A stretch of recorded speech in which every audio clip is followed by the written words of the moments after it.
Hello dear students. इस video में बच्चों हम कहानी पढ़ेंगे गरम जामुन के बारे में कि जामुन गरम कैसे होती है। यहाँ पर इस कहानी में इस चीज़ को बहुत ही मज़ेदार तरीके से बताया गया है। तो अब हम कहानी पढ़ना शुरू करते हैं। बहुत समय पहले की बात है। सुंदरवन में श्वेतु नाम का एक बूढ़ा सा खरगोश रहता था। वह इतनी अच्छी कविता लिखता था कि सारे जंगल के जितने भी पशु पक्षी थे, जितने भी जानवर थे, पशु पक्षी थे, उन्हें सुनकर दांतों तले उंगली दबा लेते थे। मतलब दांतों तले उंगली दबाना मतलब एकदम हैरान हो जाते थे, एकदम आश्चर्यचकित हो जाते थे। और विद्वान तोता उनका लोहा मानता था, मतलब उनकी बात को उनकी कमाल मानता था कि कितने कमाल की बात उन्होंने कही। तो श्वेती खरगोश ने शास्त्रार्थ में सुरीली कोयल और विदुषी मैना तक को हराकर विजय प्राप्त की थी। मतलब वो खरगोश श्वेतु जो था वो इतना ज़्यादा निपुण था, इतना ज़्यादा होशियार था कविता लिखने में कि उसने कोयल और मैना को भी हरा रखा था उस मामले में। इसी वजह से, इसी कारण से जंगल का राजा शेर भी उसका बहुत आदर करता था। आदर मतलब उसका बहुत सम्मान करता था। तो पूरे दरबार में उस जैसा कोई दूसरा विद्वान नहीं था, कोई दूसरा होनहार नहीं था। तो धीरे धीरे उसे अपनी इस विद्वता का बड़ा घमंड हो गया कि वो इतना महान है, इतना ज़्यादा विद्वान है। उसे अपने इस विद्वान चीज़ का, विद्वान होने का बहुत ज़्यादा घमंड हो गया। तो बच्चों, हमें तो घमंड नहीं करना चाहिए कभी भी किसी भी परिस्थिति में, पर अब उसको घमंड हो गया था। तो एक दिन वो बड़े सवेरे खाने की तलाश में निकला, वो श्वेतु खरगोश। तो बरसात के दिन थे, बारिश वाले वो दिन थे। काले बादलों ने घिरना शुरू ही किया था, मतलब कि पूरे आसमान में काले बादल छाने लगे थे कि लग रहा था कि अब बारिश आने वाली है। और मौसम की पहली बरसात होने ही वाली थी, पहली बारिश होने ही वाली थी। पूरा आसमान काले काले बादलों से भर चुका था। तो सड़क के किनारे जामुनों के पेड़ काले काले जामुनों से भरे हुए झुके हुए थे। जब बारिश आने वाली होती है उससे पहले क्या होता है, पेड़ों पर बहुत सारी जामुन लगी हुई होती हैं। तो ये उसी समय की बात है। वहाँ पर पेड़ों पर बहुत बड़े बड़े काले रसीले जामुन देखकर श्वेतु के मुंह में पानी भर गया, जो श्वेतु खरगोश था। तो एक बड़े से जामुन के पेड़ के नीचे जाकर उसने अपनी आंखें उठाई और ऊपर देखा तो नन्हे तोतों का एक झुंड जामुन खाता दिखाई दिया।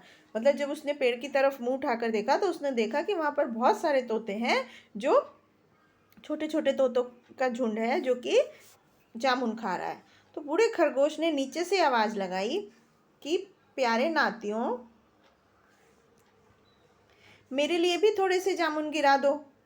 तो उन नन्हे तोतों में मिट्ठू नाम का एक तोता था। वो बहुत ही ज़्यादा शैतान और चंचल था, शरारती मतलब शैतान था। और ऊपर से ही वो बोला कि दादाजी ये तो बताइए कि आप गरम जामुन खाएंगे या ठंडी, क्योंकि वो शैतान था इसलिए उसने इस तरह का प्रश्न किया।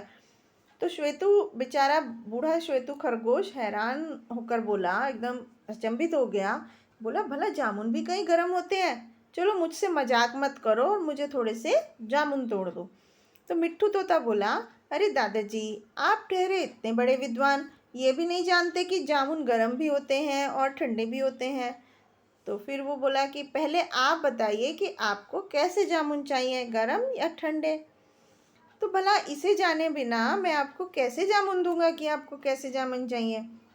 तो बूढ़े और विद्वान खरगोश की समझ में बिल्कुल भी नहीं आ रहा था कि जामुन भला गर्म कैसे हो सकते हैं। फिर भी वो उस रहस्य को जानना चाहता था, इसलिए बोला कि बेटा तुम मुझे गरम जामुन ही खिला दो, ठंडे तो मैंने बहुत खाए हैं। तो नन्हे मिट्ठू तोता जो था उसने बूढ़े श्वेतु की बात सुनकर जामुन की एक डाली को जोर से हिलाया। तो जब पेड़ की डाली हिलाते हैं तो उसमें से क्या होता है, फल नीचे गिर गए। तो इसी तरह उस पेड़ से बहुत सारे पके पके जामुन नीचे धूल में बिछ गए, मतलब गिर गए। तो बूढ़ा श्वेतु उन्हें उठाकर धूल फूंक फूंक कर खाने लगा, मतलब उन पर से फूंक मारकर धूल हटाकर उसको खाने लगा। तो ये देखकर वो नन्हे मिट्ठू तोते ने पूछा कि क्यों दादाजी, जामुन खूब गर्म है ना? तो वो बोला, कहाँ बेटा, ये तो साधारण ठंडे जामुन ही है। खरगोश ने ऐसा बोला। फिर वो बोला, नन्हे मिट्ठू तोते ने चौंक कर पूछा कि क्या कहा ठंडे हैं? तो फिर आप इन्हें फूंक कर क्यों खा रहे हैं? इस तरह तो सिर्फ गर्म चीज़ें ही खाई जाती हैं। नन्हे मिट्ठू तोते की बात का रहस्य अब जाकर बूढ़े खरगोश की समझ में आया और वो उसकी समझ में आया कि ये फूंक मारने की वजह से उसको गरम बोल रहा था, क्योंकि हम गरम चीज़ में फूंक मारकर उसको ठंडा करके खाते या पीते हैं। तो इस तरह से जब फूंक मारकर धूल हटाई खरगोश ने उस जामुन की, तो उसको वो मिट्ठू तोता मजाक में शैतानी में उसको बोल रहा था कि गरम है क्या, जिस वजह से वो फूंक मार रहे हैं। तो अब तोते की बात खरगोश की समझ में आ चुकी थी और वो बहुत ज़्यादा शर्मिंदा हुआ। और इतना विद्वान बूढ़ा श्वेतुत खरगोश जरा सी बात में छोटे से तोते के बच्चे से हार गया और उसका घमंड दूर हो गया। और उसने एक कविता लिखी कि उसके घमंड एकदम चूर हो गया, क्योंकि अभी तक वो समझता था कि खरगोश वो सबसे बड़ा होशियार है, विद्वान है। लेकिन जब उसने तोते की बात सुनी तो उसे लगा कि तोता ने उसको बेवकूफ़ बना दिया कि खूब कड़ा तना शीशम का बड़े कुल्हाड़े से कट जाता, लेकिन वो ही बड़ा कुल्हाड़ा कोमल केले से घिस जाता।